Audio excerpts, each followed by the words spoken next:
From PBBM to Romualdez, ngayon naman kickback ni Presidential son Sandro Marcos ang binalatan ni Zaldico. Ayon kay Ko, pinasibak siya noon bilang House Committee Chair dahil sa kulang na remitted SOP niya sa kongresista. Si Mavic Trinidad sa ating Politico Update. Kulang ng 8 bilyong kickback umano ang idinoposit kay Congressman Sandro Marcos kaya tinanggal bilang House Appropriations Committee Chairman si former Ako Bicol Party List Representative Zaldico. Ito ang laman ng Part 5 ng video serye ni Ko Martes ng umaga.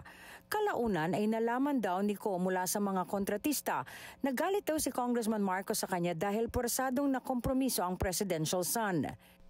Ang sabi daw niya, ipatatagal ako at magpa-file ng maraming kaso laban sa akin.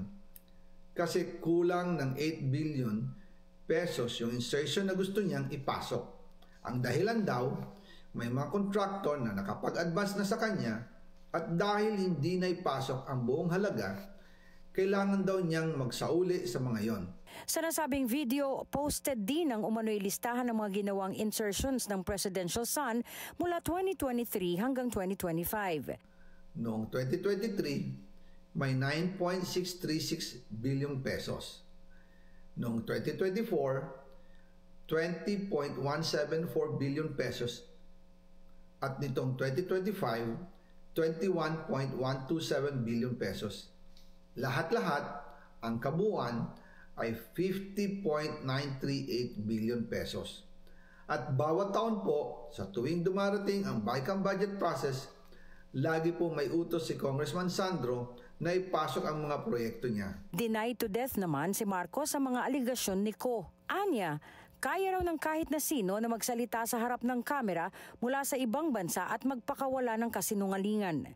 May intel report naman umano si Marcos na nagsasabing may deal na si Ko sa mga nais magpabagsak sa Marcos government at pare-pareho silang makikinabang sa pagbagsak ng administrasyon. Nagpaalala rin si Congressman Marcos sa publiko na ang pinag-uusapan dito ay si Ko na wala na raw kredibilidad at nagnanais lang i-destabilize ang gobyerno. Alam na rin daw ng mga Pilipino na si Ko ang utak ng flood control scandal kaya pang-iinsulto na lang daw ang sinasabi nitong wala siyang nakuhang kickback mula sa mga maanumalyang proyekto. Mavic Trinidad, Billionaire News Channel.